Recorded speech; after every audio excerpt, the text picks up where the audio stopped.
នៅស្រុកស្រែបងប្អូនពេលដែលយើងនឹកឃើញចង់ញ៉ាំអីយើងមិនបាច់ចាយលុយច្រើនទេយើងបេះតែបន្លែយើងនៅក្រោយផ្ទះទៅបងប្អូនណាយកទៅណាមិនអស់ដូចជានាងខ្ញុំអញ្ចឹងបងប្អូននិយាយទៅតកួននេះមិនមែនជាតកួនដែលដាំទេណាបងប្អូនគឺវាដុះដោយសារតែភក់ក្របយូរហើយប៉ុន្តែមេឃភ្លៀងមកលាស់ទៀតមេឃភ្លៀងមកលាស់ទៀតអញ្ចឹងបងប្អូនតើគ្នាដល់ពេលហើយឃើញលឹកវាធំធំដើមវាធំធំអញ្ចឹងប៉ុន្តែខ្ចីល្អហើយបងប្អូនខ្ចីមែនតើហ្មងហើយបេះទៅលុយតែប៉ាត់អញ្ចឹងណាបងប្អូនតើគ្នាហើយយើងយកតកួនហ្នឹងមកជ្រៀកធ្វើជាតកួនកិច្ចបងប្អូនតកួនកិច្ចសម្រាប់បងប្អូនបើគាត់ជាស្គាល់ហើយម្ហូបហ្នឹងគឺពេញនិយមខ្លាំងហ្មងសម្រាប់និយាយទៅសម្រាប់ខ្ញុំធ្វើហូបបានពី3ដងហើយអញ្ចឹងណាបងប្អូនតើគ្នាទៅតែបានផុតម្ដងនេះទេហើយតកួនគឺនាងខ្ញុំយកមកជ្រៀកអញ្ចឹងណាបងប្អូនតើគ្នាយកមកជ្រៀកទូចអញ្ចឹងណាបងប្អូនតើគ្នានិយាយទៅម្ហូបមួយមុខនេះងាយហើយក៏ឆ្ងាញ់ដែរបងប្អូនហើយស្រួលប៉ុន្តែឆ្ងាញ់ខ្លាំងហ្មងបងប្អូនសម្បីតែកាត់វីដេអូហើយរត់ទៅញ៉ាំម្ដងទៀតណាបងប្អូនតើគ្នាដោយសារតកួនយើងបេះច្រើនដល់ពេលអញ្ចឹងយើងដាក់ក្នុងទូទឹកកកខ្លះអញ្ចឹងយើងយកមកញ៉ាំត្រូវការញ៉ាំយើងយកមកញ៉ាំពេលណាក៏បានដែរបងប្អូនហើយសម្រាប់តកួនកិច្ចយើងគឺមានទឹកតាហ៊ូជាមួយនឹងសាច់ជ្រូកនិងសាច់គោអញ្ចឹងណាហើយជាមួយនឹងទឹកត្រីកោះកុងហើយជាមួយនឹងតកួនរបស់យើងបងប្អូនដំបូងឡើយយើងដាក់មើលដាក់អីឲ្យវាលាយទៅចាំយើងដាក់តកួនចូលអញ្ចឹងបងប្អូនដល់គ្នានិយាយទៅបងប្អូនហើយសម្រាប់ទឹកជ្រលក់វិញ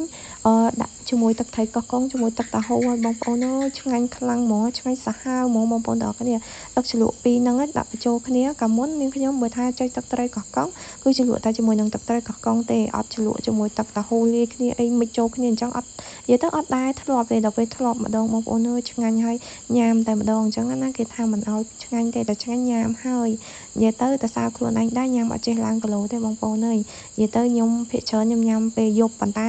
ក៏ខ្ញុំមិនញ៉ាំអីច្រើនដែរគ្រាន់តែថាជីបចុក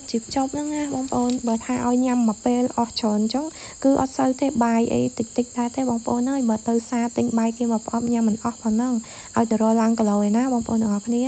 ហើយឥឡូវមកមើលកកិច្ចយើងណានិយាយទៅសម្រាប់សាច់យើងប្រើសាច់គោនិងសាច់ជ្រូកនិយាយទៅវាឆ្ងាញ់វាលាយចូលគ្នាអញ្ចឹងណាបងប្អូនទាំងគ្នាបើមានគ្រឿងសមុទ្រទៀតកាន់តែអែមហ្មងណាបងប្អូនទាំងគ្នាហើយជាមួយតកួនបងប្អូនខ្ញុំឃើញភាគច្រើនគាត់អត់យកលឹកតកួនទេគាត់យកតែដើមតកួនអញ្ចឹងណាប៉ុន្តែនឹងខ្ញុំចូលចិត្តលឹកវាបើបានលឹកតកួនអីវាឆ្ងាញ់ទៅចូលចិត្តលឹកអញ្ចឹងនឹងខ្ញុំអត់បោះចោលទេលឹកនឹងខ្ញុំយកលឹកណាខ្ចីដើម្បីយកមករបៀបថាដាក់ជាមួយហ្នឹងវាឲ្យវាមានលឹកវាមានដើមនិយាយទៅឆ្ងាញ់ហ្មងបងប្អូនទាំងគ្នាអើយបងប្អូនហើយនិយាយទៅដល់ម៉ោងញ៉ាំមកបងប្អូនទាំងគ្នាពួយយកហ្មងបងប្អូនដោយសារតែនិយាយទៅមុខម្ហូបមួយមុខនេះអត់ត្រូវការបន្លែច្រើនទេមានតែតកួននិងសាច់គោនិងសាច់ជ្រូកទឹកជ្រលក់ហើយវាងាយមែនតើដូចយើងខ្ញុំបាននិយាយចឹងបងប្អូនងាយប៉ុន្តែឆ្ងាញ់ណាបងប្អូនអើយនិយាយទៅមុខម្ហូបមួយមុខនេះខ្ញុំទៅធ្វើបាន3ដងដល់ហ្នឹងណាបងប្អូនតើគ្នានិយាយទៅតកួនណាបងប្អូនតកួនឡើងកធន់ហ្មងពេលដែលជ្រៀកទៅបងប្អូនតើគ្នាប៉ុន្តែញ៉ាំឡើងអស់ឡើងខ្ទេចគ្មានសល់ទេបងប្អូនអើយជាមួយប៉ាខ្ញុំជាមួយកូននិយាយទៅពួយតខ្ទេចហ្មងអត់មានសល់ទេនិយាយទៅវាឆ្ងាញ់ជាមួយនឹងទឹកជ្រលក់យើងណាទឹកជ្រលក់ថែមជាមួយទឹកតាហ៊ូជាមួយទឹកត្រីកោះកុងមិចចូលគ្នាអូញាក់សាហាវបងប្អូនអើយឆ្ងាញ់ខ្លាំងហ្មងសម្បីតែពេលដែលនាងខ្ញុំបញ្ចូលសលេងហ្នឹងគឺនាងខ្ញុំបញ្ចូលសលេងហើយគឺនាងខ្ញុំទៅបើកទូទឹកកកយកតកួនមកធ្វើម្ដងទៀតបងប្អូនទាំងគ្នាដោយសារតែយើងតកួនយើងរបៀបថាអាំងតកួននៅក្រោយផ្ទះដែរបេះមិនសំចៃទេ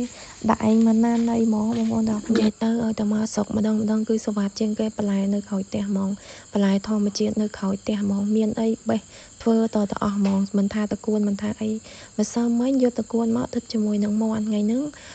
មកឡើងតកួនឡើងភ្នំអ្នកខ្លះហៅកកិច្ចអីចឹងតកួនកិច្ចអីចឹងហៅមិនក៏ត្រូវដែរបងប្អូនព្រោះមុខម្ហូបតែមួយទេអញ្ចឹងណាបងប្អូនទាំងគ្នាហើយជាមួយនឹងតកួនហ្នឹងតិចទៀតនឹងខ្ញុំបេះតអស់ហើយនឹងខ្ញុំទៅរកបន្លែផ្សេងព្រោះនៅក្រោយផ្ទះដូចឃើញមានទ្របមានអីទៀតអញ្ចឹងណាប៉ះជាមួយណាគេចេះមិនដឹងឯងមួយនឹងខ្ញុំពួយតខ្ទេចឲ្យតែបន្លែធម្មជាតិព្រោះអីចូលចិត្តបែបធម្មជាតិហ្នឹងណាបងប្អូនអរគ្នានិយាយទៅមិនថាមិនរបៀបថាមិនចង់ញ៉ាំបន្លែលក់ផ្សារទេដោយសារតែចង់តែញ៉ាំដូចតែគ្នានឹងព្រោះបន្លែលក់នៅផ្សារនៅកំពង់ចាមយើងញ៉ាំរាល់ថ្ងៃហើយអញ្ចឹងណាយើងអត់មានបន្លែខ្លួនឯងដូចនៅស្រុកទេដល់ពេលនៅស្រុកយើងមានបន្លែខ្លួនឯងអញ្ចឹងទៅយើងបេះញ៉ាំទៅបងប្អូនអើយយើងកម្របានបន្លែធម្មជាតិញ៉ាំយូរមកស្រុកម្ដងបានញ៉ាំបន្លែធម្មជាតិអូយក្តីសុខពេញលេញហ្មងបងប្អូនទាំងអស់គ្នានិយាយទៅបងប្អូនអើយនៅក្រោយផ្ទះជាធម្មតាមានបន្លែច្រើនមុខដល់ពេលឥឡូវ ប៉ាគាត់លវគាត់សឹងមានពេលដាំបន្លែធម្មជាតិទេអញ្ចឹងដោយសារតែបន្លែសល់មុនអញ្ចឹងណាបងប្អូនទាំងអស់គ្នានិយាយទៅបងប្អូនហើយនិយាយទៅតំណងហ្មងឃ្លានទៀតហ្នឹងបងប្អូនហើយឃ្លានទៀតហ្មងតើរធ្វើញ៉ាំថែមទៀតបងប្អូនហើយវីដេអូថ្ងៃហ្នឹងមានតែប៉ុណ្្នឹងទេអរគុណបងប្អូនសម្រាប់ការតាមដានទស្សនាវីដេអូសូមបងប្អូនជួយ Subscribe Channel YouTube របស់នាងខ្ញុំផងណាបងប្អូនទាំងអស់គ្នានាងខ្ញុំនឹងមានវីដេអូប្លែកៗចាញ់ជូនបងប្អូនទស្សនាទៀតណាជម្រាបលាបាយបាយ